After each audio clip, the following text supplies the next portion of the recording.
these are the books that I just finished reading. The first one, The Wager, I gave 4 stars, and it's by David Grann, and it meets the prompt New York bestseller list for March. On March the 30th, it was on the paperback nonfiction list. It is the story of the shipwreck of the English warship, The Wager. It's about death, betrayal, mutiny. They had a lot of unsavory people. Britain needed men to man the ship, so they just went out on the streets and grabbed invalids, criminals, the lowest rungs of society, and put them on the ships. Boys as young as 14 were serving in the Navy. The grandfather of Lord Byron, the poet, was serving on The Wager. In 1740, Britain had a squadron of ships were launched to capture Spanish gold and silver. Many died from scurvy and infections on the ships. One of the ships, The Wager, hit rocks and was sinking. They were going around the Cape of, I don't know if it's, I guess the Cape of Good Hope, around the bottom of South America. And they landed on a little deserted island-like place. And they were dying of starvation and the things that some of the men resorted to. A few of the men built a small raft, ship type thing from the wreckage of the warship and sailed out. They were finally rescued. The captains left on a little ship, and then 3 men hiked out and were found.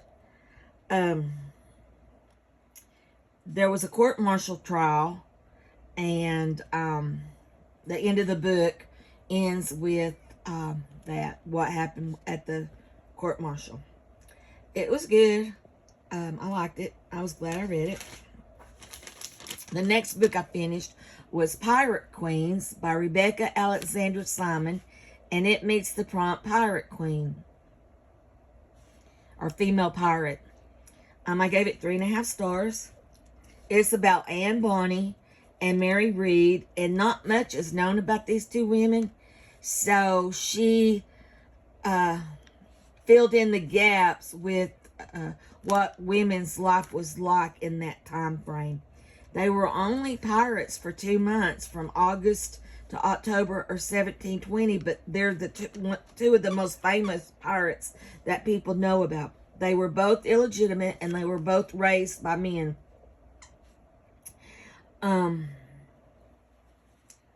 Mary Read was a soldier. She dressed as a man and fought in the British Navy, I think. And there are transcripts of their trials when they were on the pirate ship with Captain Jack Rackman, and they were apprehended. Jack was Anne's husband. They both escaped execution because they were both pregnant. Most of their lives are speculative, so we really don't know exactly what all happened. But they were known for their bravery and their skills in combat. They were both skilled fighters. Mary died in prison after developing a fever, and Anne was eventually released in early 1721. Anne gave birth, but no record of her after that is known. It was a good book. I'm glad I read it. I recommend it. The next book that I read was Lincoln as I Knew Him, and it missed the prompt Gender, Title, or Words. It's by Harold Holzer, and I gave it 3 stars. It was okay.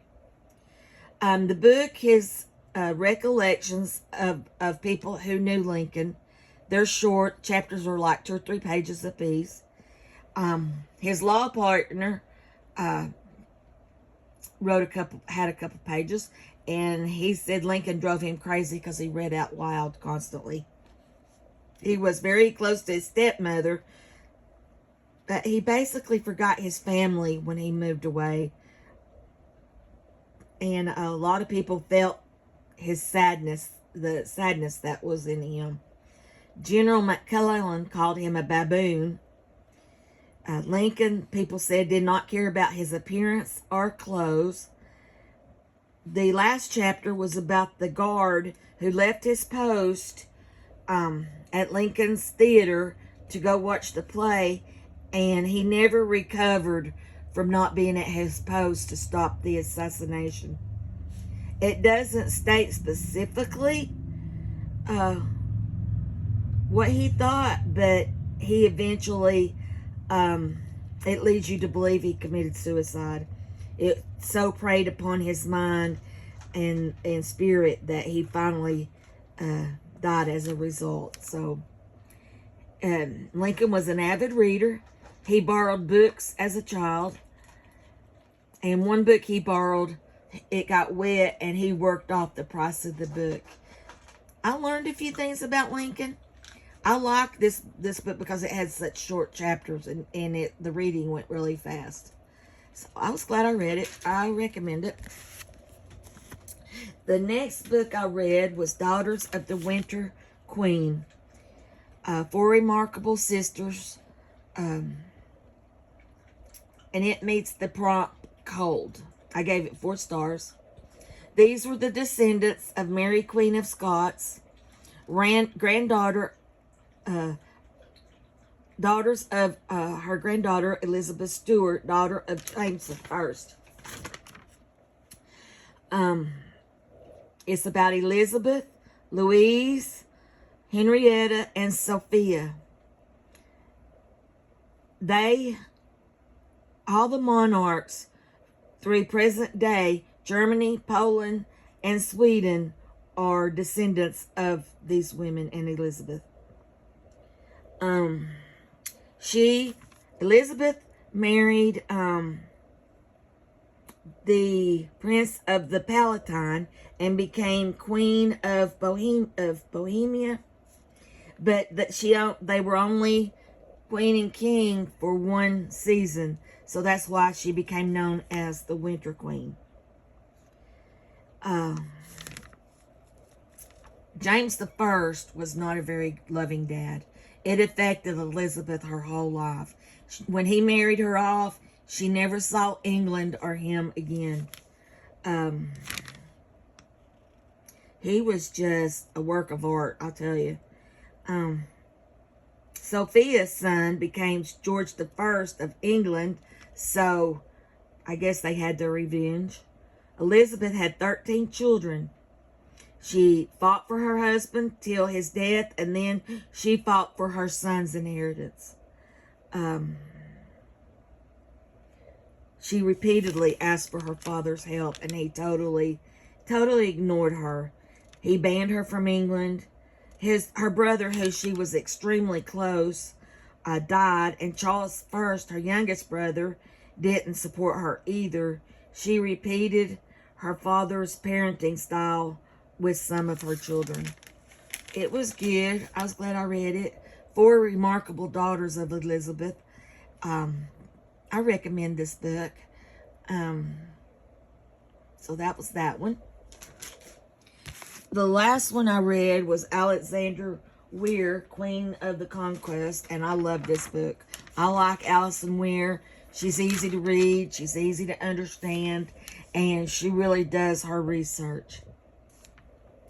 This met the second quarter of Historathon, and it's the years from 1066 to 1154, and it's about Matilda of Flanders, who was the wife of William the Conqueror, Matilda of Scotland, who was the wife of Henry I, Adeliza of Louvain, a second wife of Henry I, Matilda of Boulogne, wife of King Stephen, and Empress Matilda, who was the daughter of Henry I and the mother of Henry II, the first Plantagenet king. They were wives of all the Norman kings. Empress Maud, which was what people called Empress Matilda, was supposed to be the first queen because King Henry's heir died on the White Ship, and so he made his barons swear that they would let his daughter be queen. But of course, when Henry the First died, they did not. Her cousin, King Stephen, usurped the throne and put England into a civil war. Empress Maud and Stephen fought for years and years. When Stephen's son died, they finally came to an agreement with Henry and Stephen that Henry would be his heir, and so he became Henry II. These queens' stories are of love, intrigue, betrayal, and it was just a good read. I'm reading the Queens of the Crusades now, and it starts with Eleanor of Aquitaine. So that's my books that I have finished. Thanks for listening. Bye.